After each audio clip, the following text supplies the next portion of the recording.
Welcome back to my channel, and a special welcome if you're new here. My name is Jen. I'm a certified weight loss and nutrition coach who has lost and maintained a 140-pound weight loss.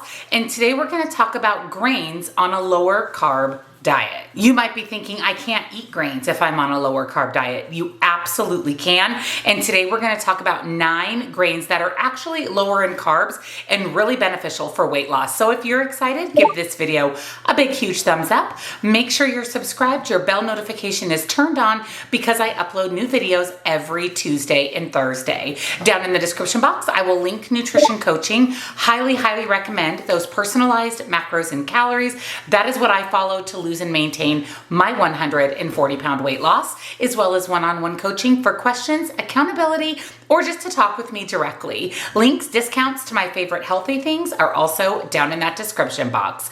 So let's talk about 9 grains you can eat even if you're following a lower carb lifestyle.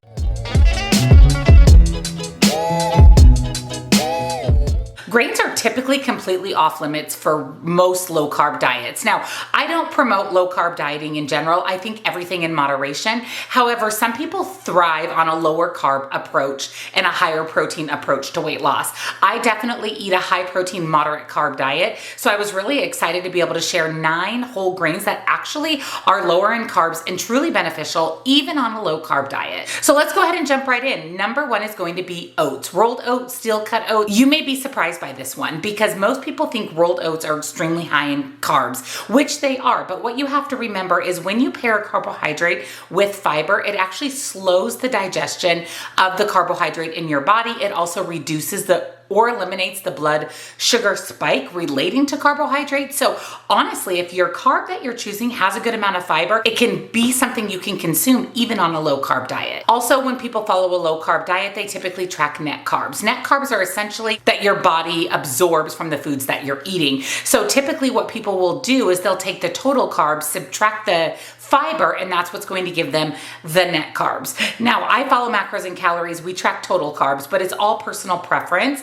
But with rolled oats, you actually have 4 grams of fiber and 22 net carbs or 26 total carbs. So despite what you may think, rolled oats are not high in carbohydrates. And again, that fiber is going to slow the digestion and give you those quality nutrients. Oats also contain a lot of micronutrients. Manganese, phosphorus, magnesium, and thiamine are all part of rolled oats. So not only are you getting fiber, good quality carbohydrates, you're getting a packed punch of micronutrients. Number 2 is really a superfood, and this is quinoa. It's full of antioxidants and beneficial polyphenols. These help with inflammation as well as chronic diseases. And quinoa is one of the very, very few plant-based protein sources that are considered a complete protein. So they have all of their branched chain amino acids intact.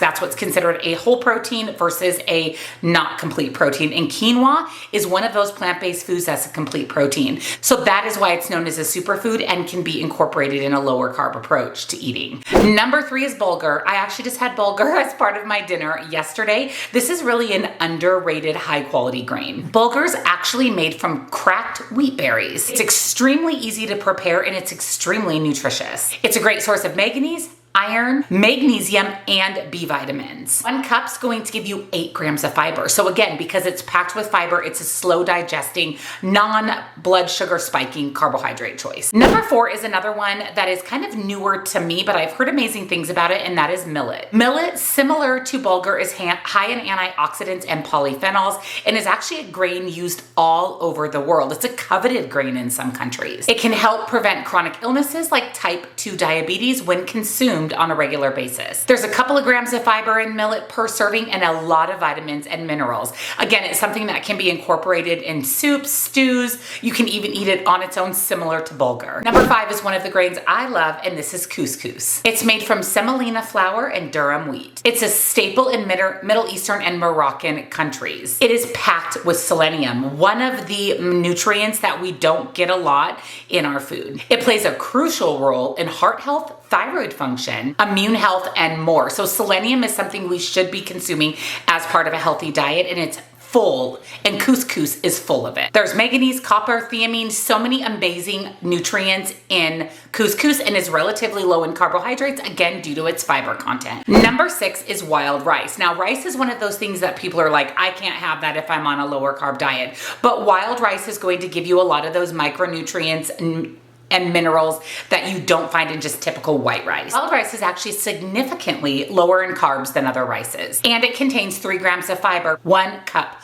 cooked. Again, white rice is not going to have fiber, wild rice has fiber, and it's brimming with antioxidants. Also a great source of zinc, vitamin B6, and folate. So if you're going to have rice, choose wild rice over white rice. Number 7 is something I haven't dipped my toes in too much, and this is spelt. It's an ancient whole grain with numerous health benefits. It helps lower your risk of cancer as well as type 2 diabetes. It's almost 8 grams of fiber per 1 cup serving, so it's one of the best as far as fiber goes on today's list. It's also rich in niacin, magnesium, zinc, and manganese, so full of those really good minerals, vitamins, and nutrients, as well as, like I said, one of the highest fiber-packed grains on today's list. Number 8 may be surprising, but also really exciting, and this is popcorn. Popcorn is actually one of the healthiest whole grains out there. Now, this is popcorn not drenched in movie theater butter, okay? And not the microwave butter filled popcorn. This is home popped popcorn. People think of it as a snack food, but popcorn's actually a whole grain. And it's one of the lowest in carbs whole grains on today's list. It's packed with B vitamins, iron, manganese, magnesium, and phosphorus. Opt for air popped popcorn over the movie theater popcorn, the microwave popcorn. You can zhuzh it up yourself at home, but opt for air popped popcorn just to really reap the rewards of this whole grain and make it not laden in saturated fat and other ingredients you really don't want to eat, and just reap the rewards of the whole grain that is popcorn. And last but not least, number 9, one of my favorites is barley. It has a nutty flavor and just a really distinctive chewy texture. Barley is used in soups. You know, beef and barley soup is really popular. People also eat barley as a porridge or as an oatmeal alternative. There's almost 7 grams of fiber per serving, so it's second on the list of high fiber content. There's selenium in here. Remember, we talked about how important selenium is, magnesium, manganese, zinc, and copper. Hulled barley is what we want to reach for over other options of barley. So make sure that whatever barley you're choosing says hulled barley. This is going to give you all of the nutrients over traditional barley, but barley is something you can incorporate into just about anything. You can also mix barley with things like lentils and beans and make this little make a side dish of those two packed with fiber whole grain options. And beans are such a great source of plant-based fiber as well. So we don't have to eliminate grains on a lower carb approach or a low carb diet. We just have to choose the right grains. We want to watch for ones that are high in fiber and are packed with all of those micronutrients, minerals, and vitamins. Steer clear of those grains that have been highly processed and focus on the 9 whole grains we talked about in today's video. You can even make it a mission of yours to try a recipe using one of these whole grains. So don't be afraid of grains on a lower carb lifestyle, a lower carb approach. There's some really healthy options out there that will highly benefit your weight loss journey. Let me know down below, have you tried any of the 9 on today's list? What are your favorites, or which ones do you want to try out? I definitely want to incorporate more spelt into my diet. I know they make spelt flour, which is an alternative to just regular white flour, so that's something I might look into. But these whole grains are staples in my diet. I love them. I reach for them regularly. They have so many health benefits. So let me know down below, which one do you want to incorporate more and which one is your favorite? And if you enjoyed today's video, give it a big thumbs up. Subscribe if you're not. Turn your bell on, because again, I upload new videos every Tuesday and Thursday. Down in the description box, I will have nutrition coaching, links and discounts to my favorite healthy things. Thank you so much for watching. See you next time. Bye.